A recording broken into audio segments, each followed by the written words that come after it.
Hi, I'm Heather with Heather Lang Homes, and for this month's lending and real estate terms for buyers and sellers to understand, we'll be discussing escrow.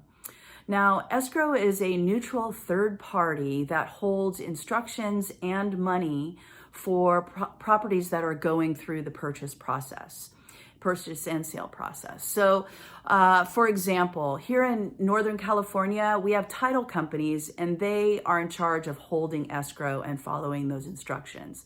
An example of how escrow is used is when a property gets into contract, the buyer sends their good faith money, their earnest money deposit, into escrow.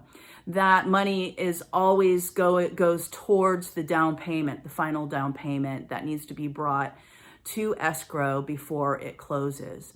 Another example of escrow is when a lender will set up an escrow account for their buyer so that the buyer can bring in the money that's needed for property taxes and home insurance. That's usually due once a year. Insurance is usually due once a year, and property taxes are due twice a year.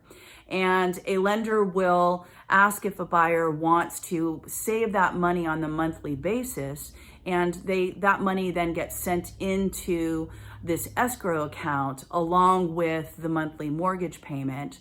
That escrow account grows, and by the time that money is due, either for the insurance and for the property taxes, then the lender will pay those fees through that escrow account.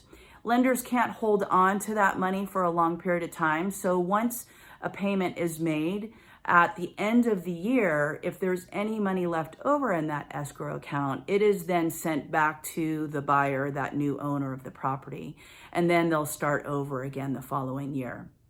Now, it's not necessarily required by lenders that this escrow account is set up, but for anyone who wants help with their savings and to not have to think about saving that on their own, that escrow account can be a great forced savings to make sure that that money is there for you when those payments are due. I hope this information helps. If you have any more questions or you want to go into detail and you want to find out, especially is an escrow account necessary for me? Do I need to have that with the lender? We can talk about that more. Reach out to me. I'm Heather at heatherlanghomes.com, or you can reach out to me by text or message me at 408-207-3130.